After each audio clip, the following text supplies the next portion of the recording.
Hi everyone, I hope you are doing well. So welcome to today's video, and we are going to be talking about dyslexia today. Now, I am a dyslexic, and I was diagnosed with dyslexia in 2009 when I was 29. But I've always kind of knew that I was dyslexic and that. So today we're going to be talking about basically how I kind of cope through life and that with my cup of hot chocolate,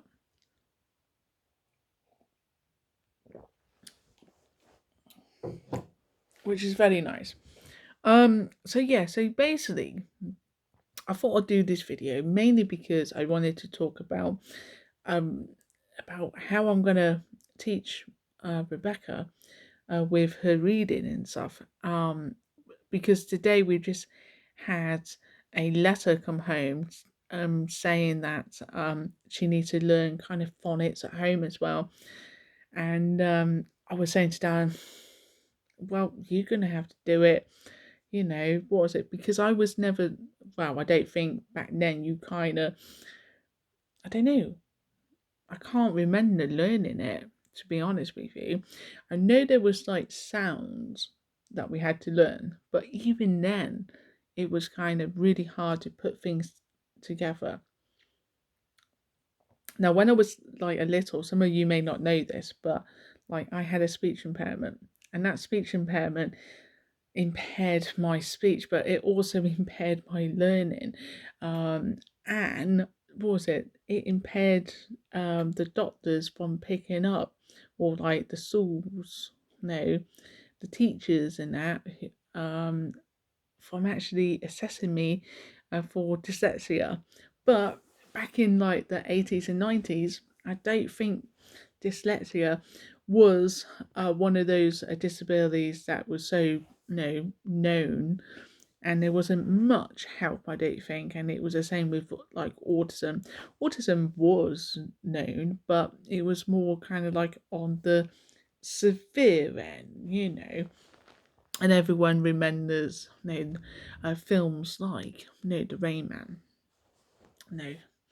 So anyway, um so I was diagnosed with dyslexia back in 2009 when I was 29, and there was no surprise to me. I was kind of like, okay, fine. So today I had this kind of like say fear my self that, what was it, thing cards that had the really weird kind of, what's that, some of them was okay. So it was like worm, what was it? So the bouncy sounds and the stretchy sounds and stuff like that. And I can understand that. But there was some which I was kind of like, huh? And it's really embarrassing. Like if Rebecca was to come up and to say, Mummy, what's this?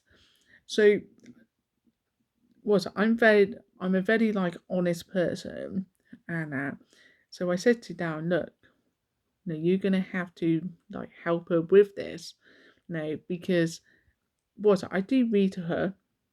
So my like dyslexia is not too bad. However, the way that I learn kind of words and that, and even writing, spelling is, and I think a lot of people do this anyway, but it is by memory. So when I was like a kid, a teenager, I got really into what was it, kind of reading. And it was, and I didn't really want to read kind of like say fiction books. I wasn't interested in that. And all the books that my like special needs like saw, because I had a speech impairment, and so my learning was impaired and that. Not all kids who have a speech impairment will have you know a development kind of like issue, but what I did, and that was because I'm dyslexic. So I was a dyslexic kid, undiagnosed, and I had a speech impairment. So of course I was going to be behind, no question about it. However, with going from mainstream school to kind of like a special needs, like I saw what happened, and I'm seeing this in Matthew now, which is really awesome. So what happened was that my confidence went from zero to like high. It was kind of, it's like, wow, I'm in a class, and was it now? This is how I was. I was like, I can read better than them. I can write better than them. I can do more.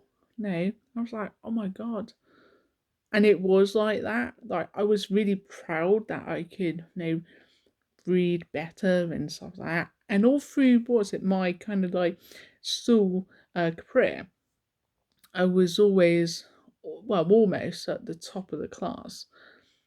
And when I was 13, I said to the teacher in like my like English class and also my maths class that I found the lessons too easy. And I think my terminology nearly got me like on report, but I never did get on report. And that was because I said quite out loud that the lessons was very boring and I was bored, because what I was doing is I was just going through the books, spouting and reading and stuff, and I was doing really well. And the same in maths. So when I was like a 15, that was when I was 13. They decided when I was 15 to send me to a mainstream, like a secondary school, to do maths and English and science and PE, which I really enjoyed, by the way, but it was just the wrong time. I had 1 year to go. Now, I'm really thankful that the system has kind of changed, and that they are like integrating, probably not at this time because of what, but they are integrating kids into mainstream like assault, even if they go to a special needs like assault. It's really important. So I left kind of school when, what was it? Was I knew what I wanted to do. I'd done sports coaching and stuff like that, and I was really determined. But every single like a job like application was so annoying. I had to sit there. I had to write, and I really have to concentrate. But then like computers and the internet came, and guess what? It made my day. And now we have technology like I used to have like the iPhone, but I now got a Samsung 10. And but on like the iPhone especially, there was like access in, it was really good. I'm not sure about the Samsung 10. I still got a there's like a little mic and you speak into it, and it will, it just like spell words for you and that. So it's really good. And Google has like a lot of things that you can use and to help. So I actually downloaded a app which I will leave in the description, called Grammarly, and basically it's a free. And now they've done a mobile, like a phone version of the desktop. And what's so good about this is that you download it, and so when you on like the internet or like you're texting or even a messenger, it will tell you like if you spell any words wrong, it will correct it, and also your grammar and punctuation. There, I think with some of it, like your grammar and your spelling is free, but then your punctuation and something else, um, was it you have to pay for? So there is a pay version, and this is not a advert for them, but it's really good. So I definitely kind of would recommend downloading it. Was it? I leave the link and that in the description. So anyway, um, and I'm not affiliated with them yet. Anyway, so was it? So I downloaded that. Um, but I always use like the dictaphone, especially on like say Google and that. Um, and yeah, it's really about confidence. I think when you are young, you think about things much more different to when you are like older. So like I'm 40 now, and what was it? And yes, I'm still dyslexic. I still have like issues kind of like pronouncing kind of words. Sometimes I may kind of stutter, and that's okay. Like I don't really care too much on what people actually like as they think, because I'm doing these videos to give people like information, and it's up to them and you, like if you want to watch it or not. And if it's useful, then absolutely fantastic. And if it's not, well, then hello, and no, was it? You just may move on if it's not useful. But for the majority of people watching this and my other videos, I think was it you would understand from having a child with a disability that it is hard, like on that child, but it's also hard on the parents. And my parents have found it hard to like understand me when I was kind of little. And I used to do actions and role plays to get my parents to understand me. One thing that does really like annoy me, have to be careful on kind of words here, is when people like interrupt and or they would and still do try to like I think what I'm saying. So sometimes I'm talking and my brain just gets a bit like I say fuzzy because I'm talking fast, but I'm also like a thinking, and sometimes that don't connect. And so it's really important for me to like slow down, and that's what my speech in like a fabulous, like I said, my was, and also teachers slow down, because what used to happen, shoulders went up, got all tense, and like yeah, I just couldn't say words, and that I got sweaty when I had to say something and stuff. So really really hard sometimes. Have I got any hot chocolate left? So it's like the videos.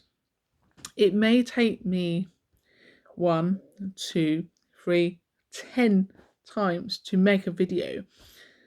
So where people can just, like blog and stuff, like if I'm doing a video like this, now this is like my say like a fifth attempt to do a video to like upload for you. And so I was a bit kind of like, oh, I hope they don't mind me talking about this. And then I was like, oh, well, that's a bit crap. So I kind of like, I deleted it. So I'm always thinking, and the thing is that I'm talking now and I don't have any notes. People's like, well, you should make notes. I do make notes, but it's up here. And the trouble is when you make notes up here is that you can't see them. So anyway, so what I tend to do is just rub it on, and that can, the videos can kind of like slide off sometimes into the moonset. Moonset? See? Sunset. There we go. I'm going to keep that in, because sometimes what happens is when I'm talking and something is like my husband's downstairs and that, and so I just get really distracted and that. So anyway, guys, thank you for watching. Please subscribe to the channel and like this video. And like I say, no, thank you for watching. Bye for now.